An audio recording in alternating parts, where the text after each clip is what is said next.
কোনো police officer যদি যথাযথভাবে সততার উপরে থাকে তাহলে তার খোঁজ নেওয়া হয় যে সে জামাত করে কিনা। কোনো প্রশাসনের কর্মকর্তা, কোনো সচিবালয়ের কর্মকর্তা দাড়ি রাখে, খোঁজ নেওয়া হয় সে জামাত করে কিনা।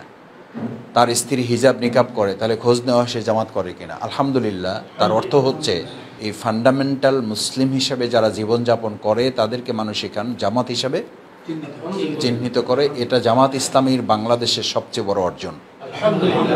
একটা বিজয়ের জন্য, সামগ্রিক একটা বিজয়ের জন্য এটা একটা ভিত্তি। আমি আমার জায়গা থেকে বলি, বিজয় আমাদের ইতিমধ্যে হয়ে গেছে, শুধুমাত্র আনুষ্ঠানিক ঘোষণাটা শুধু কে দিবেন? আল্লাহ তাআলা দেন। জামাত ইসলামীর বিজয় ইতিমধ্যে নৈতিকভাবে হয়ে গেছে, এখন শুধু রাজনৈতিক বিজয়টা কে দিবেন? আল্লাহ দেবেন। ধৈর্য ধারণ করা যাবে ইনশাআল্লাহ। ওয়া কানাল ইনসানু খুলিকা হালুয়া। আল্লাহ তাআলা মানুষকে তাড়াহুড়ো প্রবণ করেছেন, তাড়াহুড়ো প্রবণতা যেন না আসে। দিয়ে দিয়েছে। আমাদের নৈতিক বিজয় সেদিন হয়েছে যেদিন আমিরে জামাতের ফাঁসি কার্যকর হয়েছে। আমাদের নৈতিক বিজয় সেদিন হয়েছে যেদিন আল্লামা দেলোয়ার হোসেন সাঈদী রাহেমাহুল্লাহ হাসতে হাসতে হসপিটালে প্রবেশ করেছে। আল্লাহ তাআলা আমাদেরকে সেদিন নৈতিক বিজয় দিয়ে দিয়েছে। সুতরাং এই বিজয় আর কেউ কখনো ঠেকিয়ে রাখতে পারবে না। এখন রাজনৈতিক একটা বিজয় শুধুমাত্র ঘোষিত হবে, সেটার জন্য আমাদেরকে ধৈর্য ধারণ করে সামনের দিকে সাংগঠনিক সকল কার্যক্রমকে একত্রিত করে আমরা এগিয়ে যাব ইনশাআল্লাহ।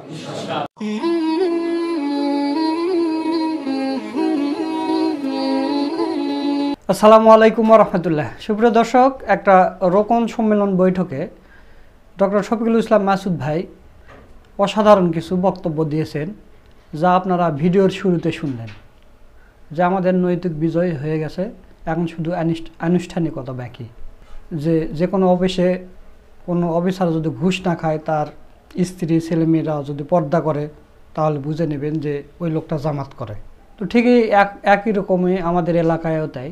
আমাদের এলাকায়, আমাদের গ্রামের মধ্যে যেগুলো লোক ইমাম, শিক্ষক, সমাজের মধ্যে সবচাইতে ভালো মানুষ, তারাই জামাত ইসলাম করে। যারা 5 ওয়াক্ত নামাজ পড়ে, তাহাজ্জুদ পড়ে, দেখলে সালাম দেয়, কারোর টাকা পয়সা মেরে খায় না, খেয়ানত করে না। মানে এক কথা, গ্রামের মধ্যে সর্বোচ্চ ভালো যেগুলো মানুষ, তারা জামাত ইসলাম করে। ডক্টর শফিকুল ইসলাম মাসুদ ভাই ঠিকই বলেছেন। এই পরিবেশটা পুরো বাংলাদেশে এখন হয়ে গেছে। তো ধীরে ধীরে বাংলাদেশ জামাতে ইসলাম এগিয়ে যাচ্ছে।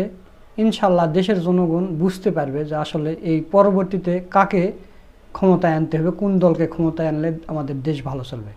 তো প্রিয় দর্শক, বেশি কথা বলে ফেললাম। তো মাসুদ ভাইয়ের সাথে আরও অনেকগুলো গুরুত্বপূর্ণ কথা বলেছেন। তো এই ভিডিওটা আমার কাছে ভালো লাগেছে, এই কারণে আপনাদের সাথে শেয়ার করলাম। তো দর্শক, বেশি দেরি না করে চলুন আমরা ডক্টর শফিকুল ইসলাম মাসুদ ভাইয়ের পুরো বক্তব্যটা শুনে আসি।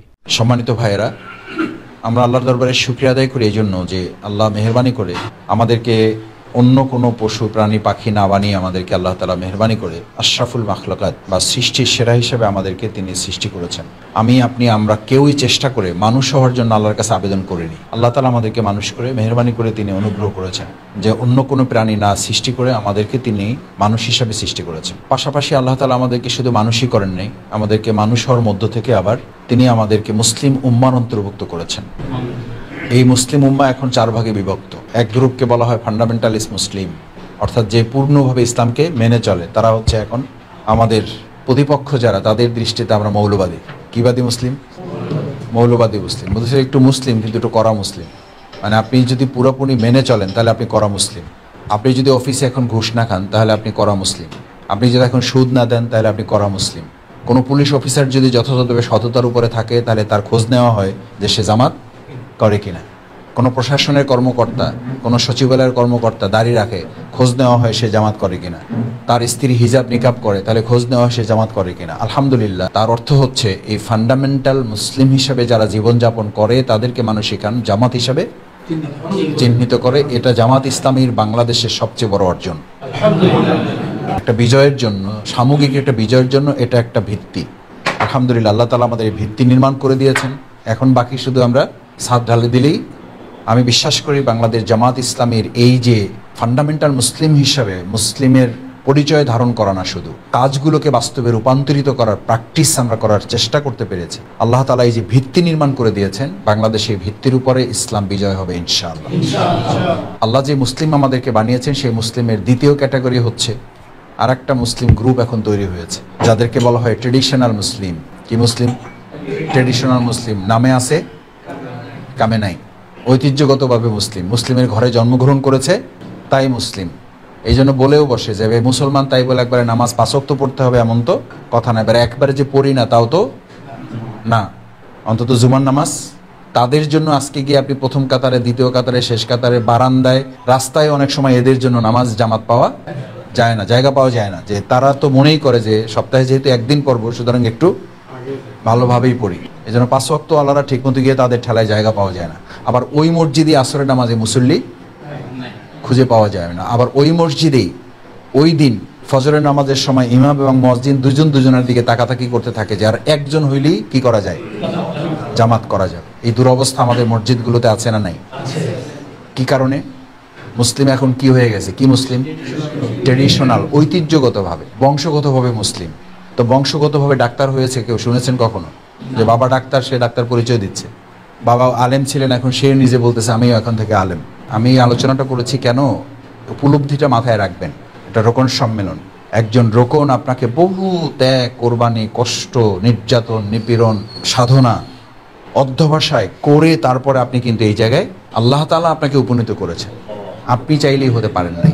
এটা আল্লাহ তাআলার বিরাট অনুগ্রহ যে এখানে কার ফ্ল্যাট আছে আর নাই এই হিসাব আপনি করেন না। এটা আল্লাহ তাআলার বিশেষ অনুগ্রহ। আপনি এই হিসাব করেন না যে আপনার কয়টা প্লট আছে আর নাই, হিসাব করেন না। আপনার এই হিসাব করেন না ডেজিগনেশন কয়টা আছে না। আপনার ডেজিগনেশন, আমি অনেক সময় বলি আমার ডেজিগনেশন হচ্ছে আমি জামাত ইসলামী করি, ইসলামী আন্দোলনের আমি একজন কর্মী। এর চেয়ে আমার আর এই পৃথিবীতে কোনো বড় পরিচয়ের দরকার নাই। আল্লাহ তাআলা এই ডেজিগনেশন আমাকে দিয়েছেন। এই ডেজিগনেশন পাওয়ার অর্থ হলো আমি পৃথিবীর সমস্ত ডেজিগনেশন মালিকানা আমার এর মধ্যেই নিহিত আছে। এই জন্য এটা বলেছি যে এতগুলো ধাপ কিন্তু পার করে তারপরে আপনি জামাত ইসলামের রোকন। আপনি ট্র্যাডিশনাল মুসলিম থেকে উত্তরণ হয়ে করে দিয়েছেন আল্লাহ তাআলা। আপনি চেষ্টা করেছেন, আল্লাহ কবুল করেছেন যে আপনি ওই মুসলিম কাতারে নাই।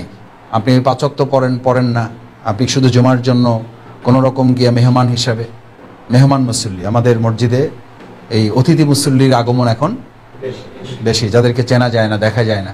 ওই এলাকায় আবার ফজর, আসর, এশার নামাজে কোনো লোক খুঁজে পাওয়া যায় না। তার মানে এই মুসল্লিরা ওখানকার নিয়মিত মুসল্লি না। কি মুসল্লি? অতিথি মুসল্লি বা ট্র্যাডিশনাল মুসল্লি হিসাবে। ট্র্যাডিশনাল মুসল্লি এটাও যে সে শুধু আকিমুস সালাত বুঝতে পেরেছে এই অর্থে যে এটা একটা আনুষ্ঠানিকতা। হিন্দুদের যেমন আনুষ্ঠানিক কিছু ইবাদত থাকে, মুসলিম হিসাবে কপাল পরা বদনসিব ট্র্যাডিশনাল মুসলিম যে সেও ঠিক অন্যান্য ধর্মের মতো এই আকিমুস সালাতকে সে নিতান্তই শুধুমাত্র এটাকে একটা আনুষ্ঠানিক ইবাদত হিসাবে কি করেছে? টার্গেট করেছে। অথচ টার্গেট করার কথা ছিল আকিমুস সালাত, মানে হচ্ছে সে মসজিদমুখী হবে আজান হলে। আজানটা আসলে মুয়াজ্জিন দেয় না, এটা কার নির্দেশ? আল্লাহর নির্দেশ। আসলে এই মুয়াজ্জিন হিসাবে উনি আজানটা দিয়েছেন, কিন্তু নির্দেশনাটা কার?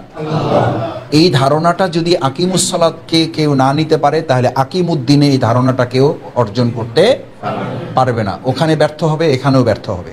আর একটু ঘুরাইয়া কঠিন করে বলি, এখানে যদি কেউ ব্যর্থ হয় তার মনেই হলো সে আকিমুস সালাতের মূল তাৎপর্যটা ধারণ করতে পারে না। আল্লাহ তাআলা আমাদেরকে সেই মুসলিম থেকে হেফাজত করুন। সাথে আমি এটাও একটু বলি যে ইতিমধ্যে আল্লাহ তাআলা সেখান থেকে হেফাজত করেছেন আলহামদুলিল্লাহ। যে আমরা আকিমুস সালাতের অর্থ এভাবে নিয়েছি যে ওখানে মুয়াজ্জিন আজান দেয়, এটাকে আমরা ধারণ করে নিয়ে ধারণ করেছি নির্দেশটা আসলে কার? এখানে আমরা ধারণ করেছি আমাদের থানামির আমাদেরকে একটা কথা বলে, আমাদের সেক্রেটারি একটা কথা বলে, আমাদের জোন পরিচালক একটা কথা বলে, আমাদের মহানগরী দায়িত্বশীল বৃন্দ একটা কথা বলে, আমাদের সংগঠনের নেতৃবৃন্দ একটা কথা বলে। এটা নিতান্তই মুয়াজ্জিনের একটা ভূমিকা পালন করে। প্রকৃত অর্থে এটা ওনাদের কথা না, কার কথা? নাকি ওনারা ওনাদের ব্যক্তিগত পারিবারিক জীবনের নির্দেশ আপনাদেরকে দেয়? তাহলে নির্দেশনাটা কার? ছোট সময় আমাদের মনে আছে, আপনাদের সবার মনে থাকার কথা, আমরা সব সময় প্রাইমারি স্কুলগুলোতে দপ্তরের দিকে তাকাই থাকতাম যে কখন বেলটা পিটাবে আর কখন ছুটি হবে আর কখন বাড়ি যাব। আমাদের ধারণা ছিল এই বেলটা পিটানো এবং ছুটি দেওয়ার দায়িত্বটা কার?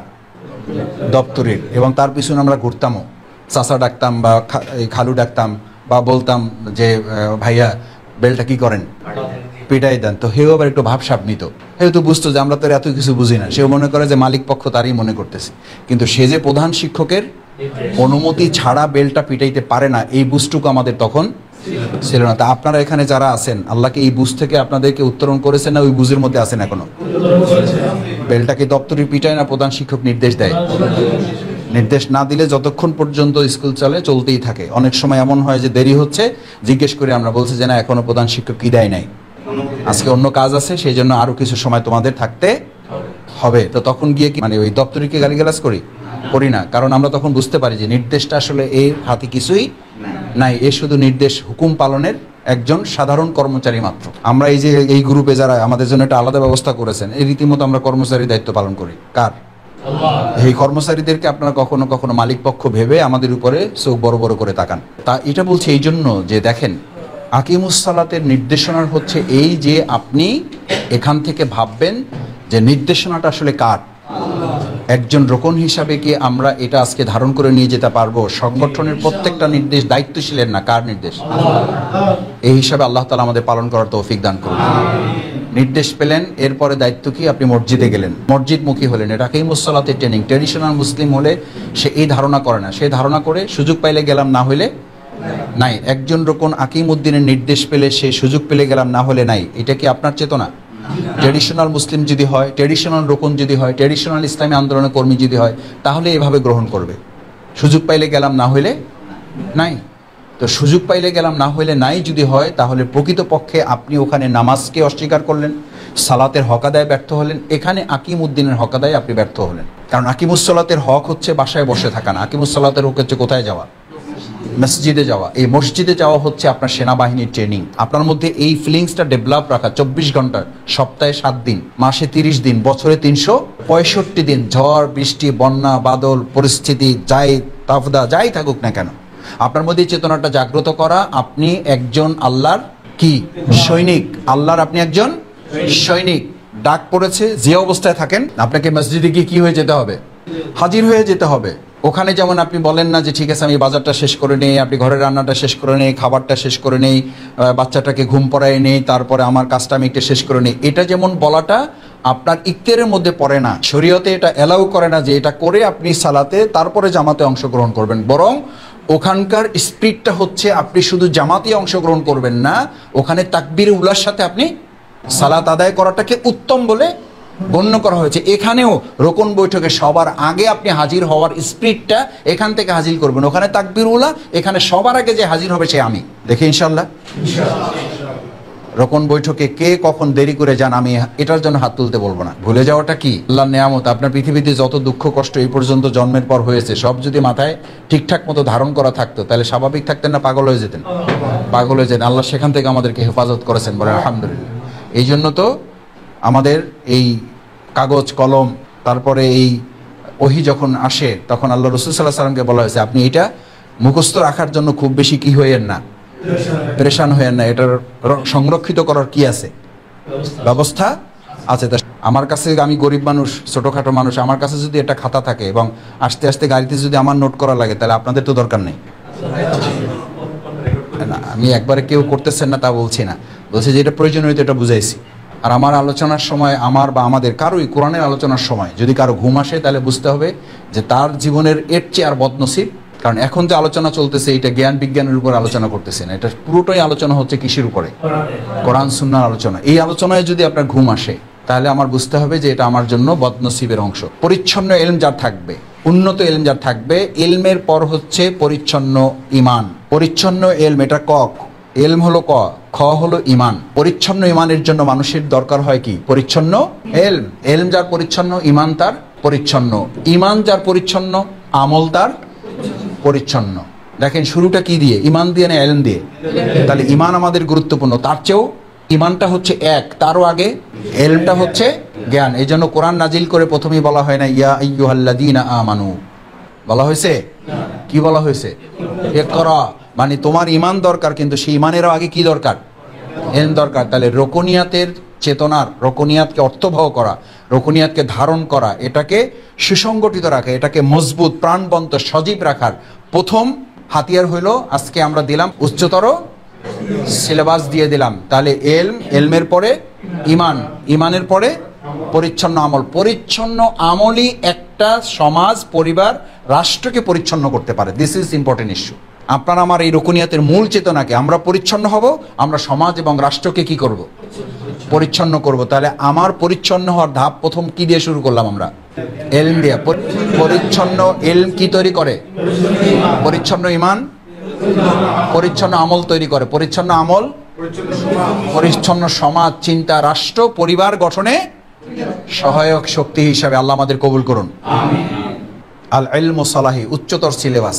রোকনিয়াতের এটা একটা চেতনা। রোকনিয়াতের দ্বিতীয় চেতনা হচ্ছে ইন্না সালাতি ওয়া নুসুকি ওয়া মাহইয়ায়া ওয়া মামাতি লিল্লাহি রাব্বিল আলামিন। যে আয়াত তেলাওয়াত করে আপনি শপথ গ্রহণ করেছেন, এই একই আয়াত তেলাওয়াত করে আপনি কি জবাই করেছেন?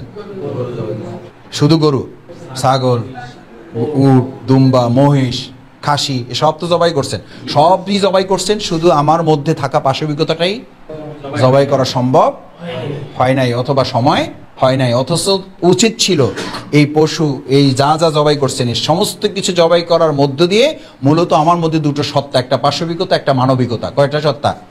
একটা মোরালিটি, একটা এনিমলিটি। একটাকে পাশবিকতা বলে, একটাকে নৈতিকতা বলে, একটাকে মানবিকতা বলে, একটাকে পাশবিকতা বলে। আমরা এইটাকে জবাই করতে পারি নাই বলেই আমরা পশু জবাই করতে পারছি। আমরা 1 লাখ টাকার ছাগল 15 লাখ টাকা দিয়ে দেশে তোলপাড় শুরু করতে পারছি। পুরা কোরবানি চলে গেছে এই 15 লাখ ছাগলের উপর দিয়ে। এবার কিয়ামতের মাঠের কিছু দৃশ্য আল্লাহ তাআলা এবার দেখার সুযোগ এই কোরবানির মাধ্যমে করে দিয়েছেন।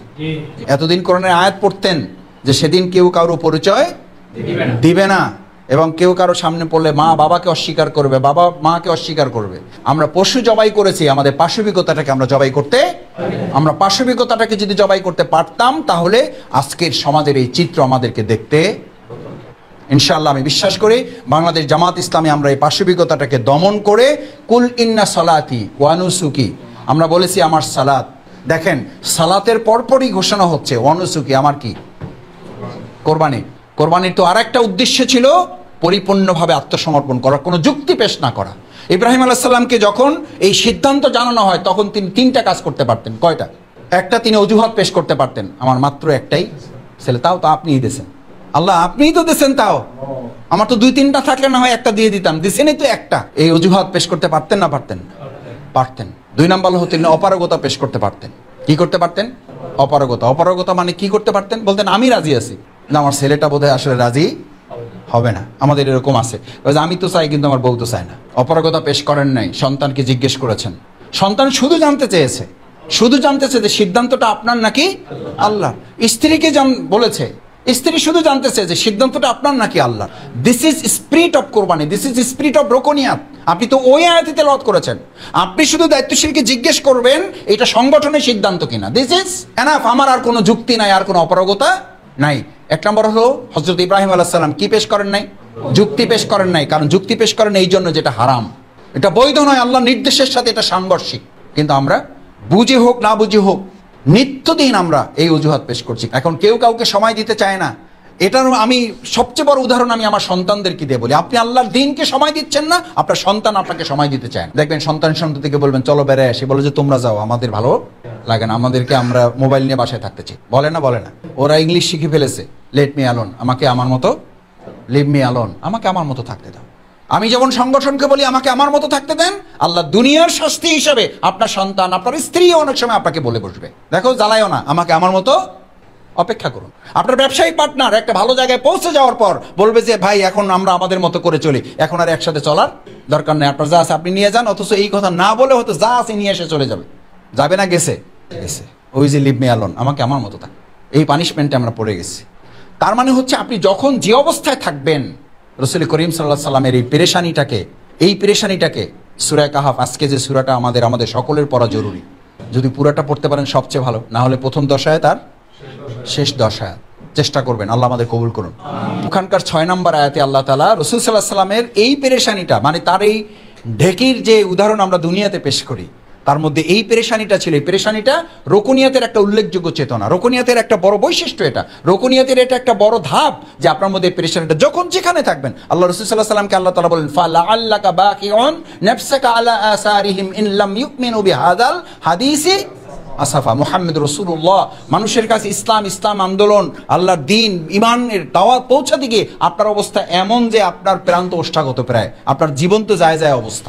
এত পেরেশান হওয়ার আপনার দরকার, এটা আল্লাহ রাসূল সাল্লাল্লাহু আলাইহি সাল্লামকে থামাই দিতে হইল। আর আমাদের পেরেশানিকে আমরা জাগ্রত, আমি তো জামাতের একজন রোকন, আমার চেতনার তো এটা হবে অন্তত যে আমার জন্য যদি আল্লাহর কর্তৃক কোনো ফায়সালা হয়ে থাকে তাহলে দুনিয়ার কোনো কৌশল এখান থেকে আমাকে ফিরাতে পারবে না। তার মানে আপনি কৌশল অবলম্বন করবেন না তা বলছি না, করবেন, কিন্তু আপনার চারিত্রিক বৈশিষ্ট্যটা যেন প্রমাণ করে। আমি তো মাঝে মধ্যে বলি, আমি রিক্সাওয়ালাকে 10 টাকার জায়গায় 5 টাকা দিয়ে সালাম দিয়ে হাত মিলালে তারপরে ঘাড় ফিরে জিজ্ঞেস করে যে স্যার আপনি কি জামাত করেন? অন্তত 5টা উদাহরণ আমার এই খুব সপ্তাহখানেকের মধ্যে। রিক্সায় তো চড়ার সময় খুব কম পাই, এর মধ্যে যতবার চড়ি দাওয়াতি কাজের টার্গেট নেই যে কোনো মূল্যে তাকে আমি বুঝাবো যে আমি কিসের লোক।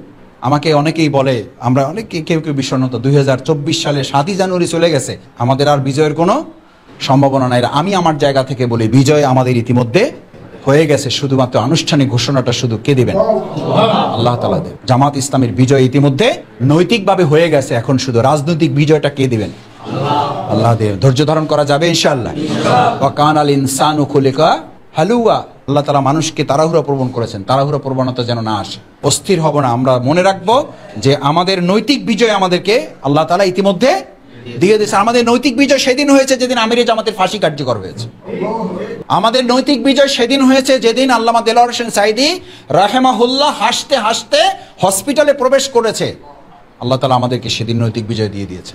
সুতরাং এই বিজয় আর কেউ কখনো ঠেকিয়ে রাখতে পারবে না। এখন রাজনৈতিক একটা বিজয় শুধুমাত্র ঘোষিত হবে, সেটার জন্য আমাদেরকে ধৈর্য ধারণ করে সামনের দিকে সাংগঠনিক সকল কার্যক্রমকে একত্রিত করে আমরা এগিয়ে যাব ইনশাআল্লাহ।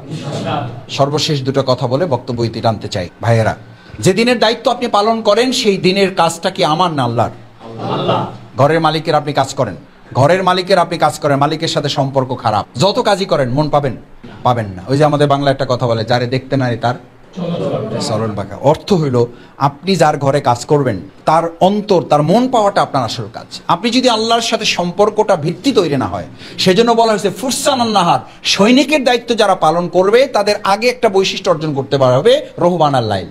যিনি সৈনিকের দায়িত্ব পালন করবেন অবশ্যই তাকে দরবেশগিরির দায়িত্ব পালন করতে হবে। এই জন্য জামাত ইসলামী রোকন যখন হয়েছেন তখন আপনাকে জিজ্ঞেস করা হয় নাই হয়তো যে আপনি তাহাজ্জুদ কতদিন পড়েন, কিন্তু এখন আপনাকে পর্যালোচনা নিতে হবে। 5 ওয়াক্ত নামাজ পড়েন, আপনার জন্য এটা যথেষ্ট, ঠিক আছে, কিন্তু রোকনিয়াতের এই হক আদায়ের জন্য আপনি অন্তত মাসে, অন্তত সপ্তাহে, পারলে প্রতিদিনই অন্তত 4 রাকাত হইলেও নফল আদায় নিজেকে অভ্যস্ত করার জন্য চেষ্টা করা, রহবান আল্লাহ।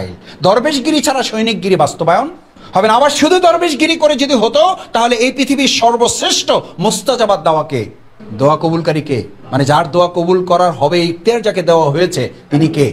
প্রিয় নবী মুহাম্মদুর রাসূলুল্লাহ সাল্লাল্লাহু আলাইহি সাল্লাম। আমি ভাই একটা কথা বলি আপনাদের, আপনারা মাঝে মধ্যে এটা ফিল করেন, মাসুদ ভাই এত চেষ্টা তদবির কি হবে? যখন আল্লাহ চাইবেন তখন এমনিতেই দিবেন, তখন আল্লাহ চাইবেন এমনিতেই দিবেন। যদি হয় তাহলে রাসূল সাল্লাল্লাহু আলাইহি সাল্লাম এক মুস্তাজাবাদ দাওয়া, সমস্ত নবী রাসূলদেরকে আল্লাহ তাআলা মুস্তাজাবাদ দাওয়ার কি দিয়েছেন, এবং প্রত্যেকের একটা একটা দোয়া করে আল্লাহ তাআলা দুনিয়াতে কি করেছেন? কবুল করে শেষ করে দিয়েছেন। শুধু প্রিয় নবী মুহাম্মদুর রাসূলুল্লাহ সাল্লাল্লাহু আলাইহি সাল্লামকে মুস্তাজাবাদ দাওয়া হিসেবে তাকে জিজ্ঞেস করা হয়েছিল, আপনি একটা দোয়া করেন কবুল করা হবে। আল্লাহ রাসূল সাল্লাল্লাহু আলাইহি সাল্লাম বললেন, আমি দুনিয়াতে সেই দোয়াটা করতে চাই না, আমি এই দোয়াটা করব সেদিন কিয়ামতের মাঠে, যেদিন কারো কোনো সুপারিশ করার সুযোগ থাকবে না। আমি আল্লাহর রাসূল সেদিন আপনাকে অনুরোধ করব, আল্লাহ আমার সমস্ত উম্মতকে জান্নাতে নেওয়া ছাড়া আমি জান্নাতে যাব না। সেই মুস্তাজাবাদ দাওয়া যদি 27টা যুদ্ধ করা লাগে, সেই মুস্তাজাবাদ দাওয়ার যদি দান্দান মোবারক শহীদ হতে হয়, সেই মুস্তাজাবাদ দাওয়ার যদি মাথার খুলিটা ভেঙে যেতে হয়, সেই মুস্তাজাবাদ দাওয়ার যদি রক্তে পা জুতা মোবারক আটকে যেতে হয়, সেই মুস্তাজাবাদ দাওয়ার যদি 55 বছর বয়সে 70 কিলোমিটার পথ পাড়ি দিয়ে যুদ্ধ করতে হয়, তাহলে তার সুপারিশ পাওয়ার জন্য আপনার কি করতে হবে? দরবেশগিরির সাথে সৈনিকগিরি আমার মধ্যে স্পিরিটটা থাকবে এরকম, দুনিয়ার কোনো কিছুকে পরোয়া না করে যখন আমি আল্লাহকে পরোয়া করি তখনই শুধু আমি আল্লাহর দাস, তখনই শুধু আল্লাহর গোলাম। আল্লাহর গোলাম মানে এই যে আমি আর কাউকেই পরোয়া।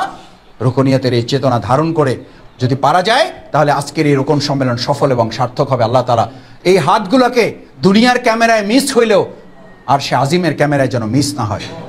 এই হাতগুলো দেখে দেখে যেন আল্লাহ তাআলা আমাদেরকে জান্নাতের জন্য কবুল করেন।